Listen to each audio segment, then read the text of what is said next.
नमस्कार दोस्तों, मैं आपका साथी रजतपाल आपके अपने परिवार टॉप 5 में आपका हार्दिक स्वागत करता हूं। उम्मीद करता हूं आप सब एकदम बेहतर होंगे और बेहतरीन होंगे। तो आज हम क्या करने वाले थे, नेल्सन मंडेला जो हमने पहला यानी कुछ चीज़ें हमने समझ ली थी, उसके आगे आज पहले तो कल वाला जो हमने पढ़ा था उसको एक बार रिवाइज कर लेते हैं, क्योंकि ये चैप्टर अपने आप में एक हिस्ट्री की तरह है। जो जिसको हिस्ट्री वगैरह समझ में नहीं आती तो उसको ये चैप्टर भी जल्दी समझ में नहीं आता है। तो आगे बढ़ते हुए पहले तो हम वही समझ लेते हैं जितना पहले हमने कर लिया था। तो शुरुआत कहाँ से होती है? 10 मई 1994 से जो सुबह का समय होता है। तो वहाँ से नेल्सन मंडेला जी कहते हैं कि 10 मई की जो सुबह थी वो बहुत ज़्यादा क्लियर थी, बहुत ज़्यादा शानदार थी। मैं खुशी खुशी घिरा हुआ था। जो वर्ल्ड के जो नेता लोग आए थे, जो प्रसिद्ध लोग आए थे, फेमस लोग आए थे, मैं उन जो सम्मान देने के लिए आए थे, जो इनोग्रेशन यानी जो उद्घाटन होने वाला था हमारी डेमोक्रेटिक गवर्नमेंट का, उसको सम्मान देने के लिए जो उपस्थित हुए थे, मैं उनसे खुशी खुशी घिरा हुआ था। जो इनॉग्रेशन था वो सबसे ज़्यादा बड़ा होने वाला था। आज तक जो इंटरनेशनल यानी जो साउथ अफ्रीका की सॉइल पे जो आज तक नहीं हुआ, वो अंतर्राष्ट्रीय स्तर पर इतना ज़्यादा भव्य एक समारोह होने जा रहा था। यानी वर्ल्ड के इतने इतने महान लोग आने वाले थे, इतने ज़्यादा लोग आने वाले थे कि वर्ल्ड से इतनी ज़्यादा गैदरिंग, इतनी बड़ी गैदरिंग कहीं पर भी नहीं हुई थी। द सेरेमनीज टू प्लेस, ये कहा जाता है कि समारोह ने जो स्थान लिया था, यानी जो समारोह हुआ था वो कहाँ पर हुआ था? एक एम्फी थिएटर। एम्फी थिएटर क्या होता है? जो क्रिकेट का जो ग्राउंड होता है, यानी बीच में एक स्पीच देने के लिए एक स्टेज बना दिया जाता है, बाकी चारों तरफ एक असेंडिंग ऑर्डर में लोग बैठे हुए हों, उसे बोला जाता है एम्फी थिएटर। जैसा कि यहाँ पर एक इमेज लगी हुई है। तो वो यूनियन बिल्डिंग के द्वारा प्रिटोरियो में बनाया गया था। तो वहाँ पर ये जो सेरेमनी है, जो समारोह है, वहाँ पर संपन्न हो रहा था।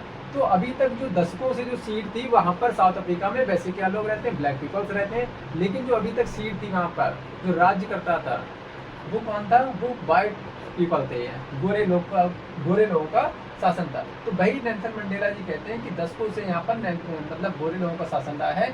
अब यहाँ पर जो लोग एकत्र हुए हैं वो अलग अलग रंगों के हैं, अलग अलग रंगों को रेनबो कलर्ड उन्होंने बोला है, अलग अलग रंगों के। हालांकि नीले पीले तो नहीं होते हैं, केवल काले और गोरे लोगों का जिक्र किया है रेनबो कलर में। ये है, हो सकता है कि कोई ज़्यादा काला हो सकता है, कोई कम।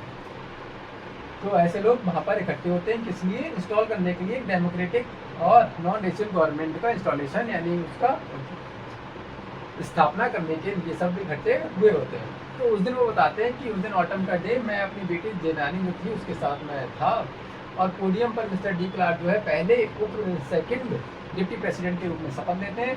फिर थाबो बेकी जाते हैं जो पहले उपराष्ट्रपति यानी डिप्टी प्रेसिडेंट के रूप में शपथ लेते हैं। जब मेरी बारी आई तो मैं कहता हूं कि मैं संविधान की आज्ञा मानूंगा और इसकी जो निष्ठा है उसको बनाए रखूंगा, और अपने आप को अपनी जनता की भलाई के लिए, अपनी देश की भलाई के लिए हमेशा अग्रसर रहूंगा, हमेशा सत्यनिष्ठ रहूंगा। तो वहाँ पर जो एकत्र लोग थे, जो वर्ल्ड लीडर्स आए थे, जो सब उनको वो धन्यवाद देते हुए कहते हैं, और कहते हैं कि आज जो हम यहाँ पर कन्फर ग्लोरी यानी गौरव प्रदान करने आए हैं, किसको? न्यू बॉर्न लिबर्टी जो हमें मिली है उसको गौरव प्रदान करने, उसको आशीर्वाद देने, उसकी आशा बनने आए हैं हम लोग। जो हमने कई सारे जो ह्यूमन डिजास्टर हुआ है उसके बाद, जो एक्स्ट्रा ऑर्डिनरी ह्यूमन डिजास्टर हुआ है उसके बाद ये हमने जो स्वतंत्रता पाई है उसको सम्मान देने आए हैं। जो काफ़ी लंबे समय तक जो हमारा जो सफ़र था वो चला था। तो अब जो सोसाइटी है जो ये बनने वाली है, जो ये सोसाइटी अब जो सरकार जो बनने वाली है, उसको हर किसी को उस सरकार पर गर्व होगा, हर किसी को उस सरकार पर गर्व होगा। यही तक था।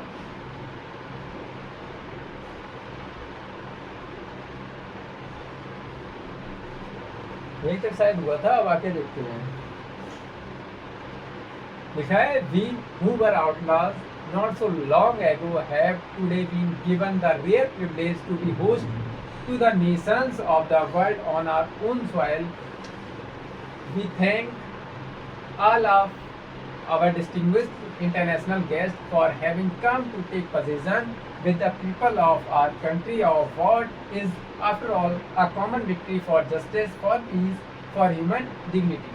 कह रहे हम जो लोग यहाँ क्या कर दिया था? पहले ऑटला घोषित कर दिया था। ऑटला मीन्स विद्रोही घोषित कर देना। कोई किसी, जैसे अब किसी देश में कुछ ऐसा चल रहा हो जो जनता के खिलाफ हो, जैसे जिसका देश हो उसको शासन, मतलब उसको, जैसे हमारे देश में 1947 से पहले जब अंग्रेजों का शासन था तो बहुत ज़्यादा प्रताड़ना झेलनी पड़ती थी, बहुत ज़्यादा शोषण किया जाता था हिंदुस्तानी लोगों का। ऐसे ही अफ्रीका में अफ्रीकी लोगों का जो है बहुत ज़्यादा शोषण किया जाता था। तो उसमें जो लोग उभर के आए थे, जैसे हमारे यहाँ महात्मा गांधी हो गए, सरदार वल्लभ भाई पटेल हो गए, भगत सिंह हो गए, इस तरह के कई और भी लोग हैं। तो इनको पहले जो अंग्रेजी गवर्नमेंट थी, वो जैसे भगत सिंह को देशद्रोही घोषित कर दिया या कुछ भी, मतलब राजगुरु सहदेव को कुछ भी उल्टा सीधा मतलब कह दे दिया या देश से निकाला दे दिया, विद्रोही घोषित कर देना 1857 की क्रांति में जैसा हुआ था। तो ऐसा ही सब इन्होंने, इनके यहाँ भी ऐसा ही कर दिया गया। तो नेल्सन मंडेला को भी क्या देशद्रोही या विद्रोही घोषित कर दिया गया था और देश निकाला समझो दे दिया था। कह रहे आज, यानी मुझे जब देश निकाला दे दिया गया, आज मुझे ही एक रेयर प्रिविलेज यानी एक विशेषाधिकार प्राप्त हुआ है, एक ऐसा अधिकार प्राप्त हुआ है कि मैं अपने नेशन को होस्ट कर रहा हूँ, उसको संबोधित कर रहा हूँ। Host to the nations of the world of our own soil, यानी सारे संसार के जो राष्ट्र हैं मैं उनको संबोधित करते हुए कर रहा हूँ, यानी अपनी जो धरती है मैं उस पर सभी राष्ट्रों को संबोधन के लिए मैं यहाँ पर उपस्थित हुआ हूँ या संबोधित कर रहा हूँ। We thank all our distinguished international guest. अब वो कह रहे हैं मैं सभी जो अंतर्राष्ट्रीय स्तर से लोग आए हैं, जो सम्मानित व्यक्ति हैं, डिस्टिंग्विश्ड मीन्स क्या होता है सम्मानित, तो सम्मानित व्यक्ति हैं उनका मैं धन्यवाद देता हूँ कि जो यहाँ पर आए हैं। और वास्तव में जो हमारी जो विजय हुई है वो एक कॉमन विक्ट्री है। कॉमन विक्ट्री किसकी है? जस्टिस मीन्स न्याय की है, पीस मीन्स शांति की है, न्याय शांति और ह्यूमन डिग्निटी यानी मानवीय सम्मान की है, मानवीय सम्मान। तो इन सब की क्या है? इन सब की विजय हुई है, एक कॉमन विक्ट्री हुई है। तो इसका धन्यवाद भी वो सभी को देते हैं, ऐसा नहीं है कि वो अपने आप सब कुछ कर लेते हैं। फिर क्या? We have at last achieved our political emancipation, we pledge ourself to liberate all our people from the continuing bondage of poverty, deprivation, suffering, gender and other discrimination। अब कह रहे हैं अंत में पाया अपना पॉलिटिकल इमेंसिपेशन। इमेंसिपेशन मीन्स होती है आज़ादी। आज़ादी भी किससे? राजनीतिक मीन्स जैसे किसी को वोट देने का अधिकार ना हो, या वोट जो दिया जाए वो उसकी, जैसे जो दिलवाना चाहता है उसकी अकॉर्डिंग दिया जाए। जैसे कोई कहे कि हमें भाजपा को ही वोट देना है, या कोई कहे हमें कांग्रेस, यानी एक सरकार ऐसी हो जैसे कहे कि हमें भाजपा ही कोई वोट देना, तो सबका वोट किसको दिया जाएगा? भाजपा को दिया जाए। तो इस तरह से ये सब चीजें होने लगी थी। चलो फिलहाल फाइल में भी दिक्कत आ गई थी, तो वहीं से शुरू करते हैं कि we have at last achieved our political emancipation, यानी हमने जो है अपनी राजनीतिक स्वतंत्रता पा ली है। We pledge ourself to liberate all our people from the continuing bondage of poverty, deprivation, suffering, gender and other discrimination. कह रहे हैं हम शपथ लेते हैं, वी प्लेज, कह रहे हैं हमने शपथ ली है कि हम जो क्या करेंगे, अपने जो लोग हैं, जो जनता है वहाँ की, उसके जो लगातार जो बॉन्डेज यानी जो उस पर पाबंदियाँ लगाई गई हैं, गरीबी की या भूखमरी की या सफरिंग यानी अन्य तरह की जो उन्हें दुख दर्द पीड़ा या जो भी तरह की उनके जो अधिकार से वंचित रह गए हैं उनको, या जेंडर हुआ या किसी अन्य तरह से उनसे जो भेदभाव किया जाता था, अब वो क्या होगा? अब वो सभी को समाप्त कर दिया जाएगा, यानी कोई भी भूखा नहीं मरेगा, किसी के खिलाफ भेदभाव नहीं किया जाएगा, चाहे वह गोरा हो या काला। अब किसी के साथ रंग के लिए उससे भेदभाव नहीं किया जाएगा। Never never and never again shall it be that this beautiful land will again experience the oppression of one by another। अब कह रहे हैं अब कभी भी ऐसा नहीं होगा कि इस जो खूबसूरत धरती है उस पर कभी कोई ऐसा एक्सपीरियंस करने को मिले कि किसी एक व्यक्ति को किसी दूसरे के द्वारा दबाया जाए।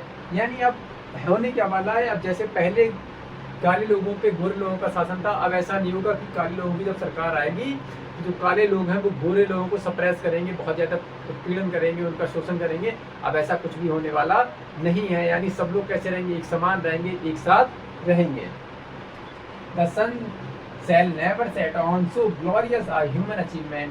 अब कह रहे हैं जो सूर्य जो उदय हुआ है इस मानवीय उपलब्धि का, जो ये उपलब्धि हासिल की है उसका सूर्य अब कभी भी अस्त नहीं होगा।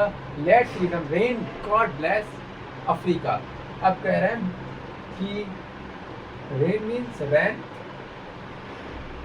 फ्रीडम यानी आज़ादी, आज़ादी का क्या रहा है? शासन रहे, भगवान अफ्रीका को आशीर्वाद दें, अफ्रीका का भला करें।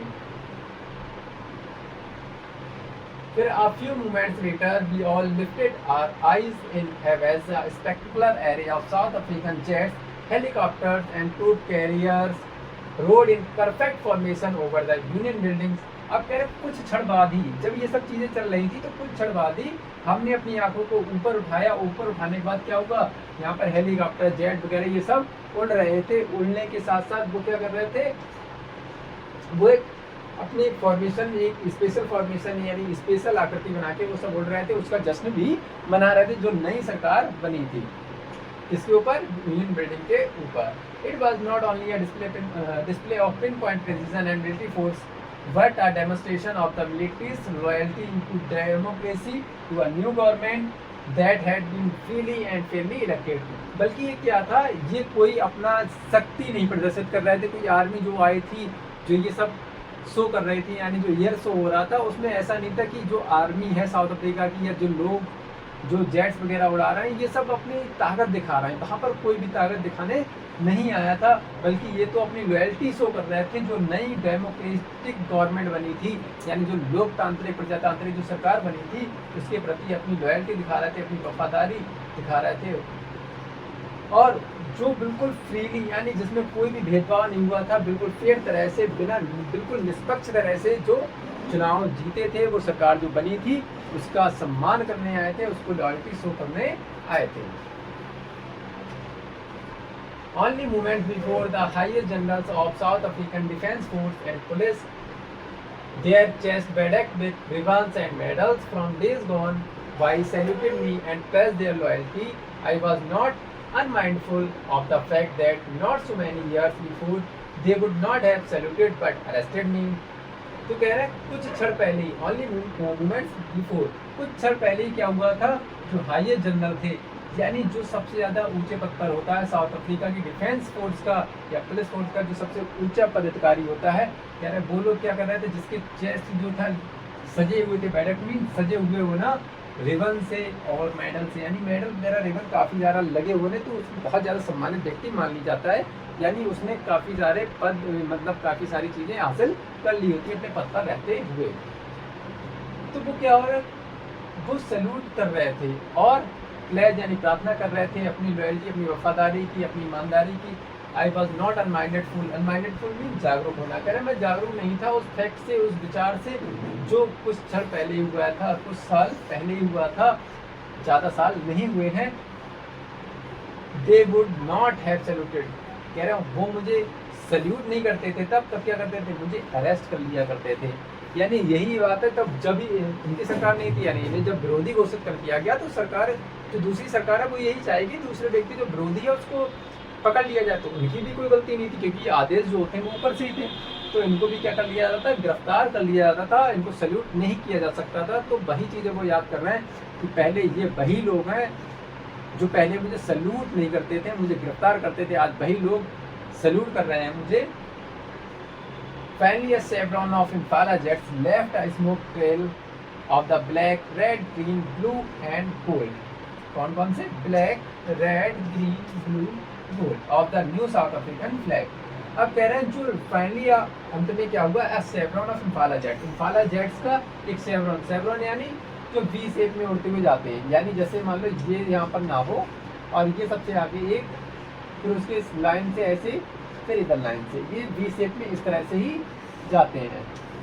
अब इस तरह से जब जा रहे हो तो ये कलर छोड़ते हुए जा रहे थे, जो हमारा साउथ अफ्रीका का झंडे का जो कलर था, झंडे का जो कलर थे, यानी ब्लैक, रेड, ग्रीन और ब्लू, गोल्ड, ये जितने भी रंग थे उसको छोड़ते हुए जा रहे थे। यानी साउथ अफ्रीका का झंडा जो था वो आसमान में भी एक तरह से फॉर्म, यानी उसके रंग बिखेर दिए गए थे पूरी तरह से। तो वो भी जश्न मना रहे थे, किसका, जो डेमोक्रेटिक गवर्नमेंट बनी थी उसका वो भी जश्न मना रहे थे। The day was symbolized for me by the playing of our two national anthems and the vision of white singing Uzi Zikelil, I Africa and black singing Die Stem, the old anthem of the Republic. Although that day neither group knew the lyrics of the anthem they once despised, they would soon know the words by heart. अब कर रहे हैं कि वो जो दिन था वो मेरे लिए यादगार रह गया, क्योंकि जिस दिन मेरी सरकार बनी वहाँ पर 2 नेशनल एंथम बज रहे थे। 2 नेशनल एंथम कौन से? एक जो था वो कोसी सिकेलेल आई अफ्रीका बज रहा था, जो कौन?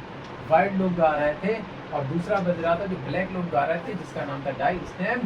जो पुराना एंथम था किसका? रिपब्लिक का, यानी जो पुराना एंथम था।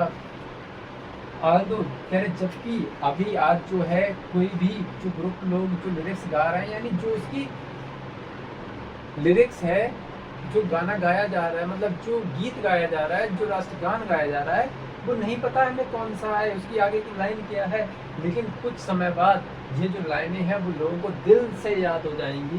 कह रहे यही दिन मेरे लिए सबसे ज़्यादा यादगार है कि अभी तो लोगों को कुछ भी याद नहीं है, लेकिन ये थोड़े समय बाद ये क्या होगा, इन सबको ये लाइनें भी दिल से याद हो जाएंगी, कोई चाहे याद करे या ना करे।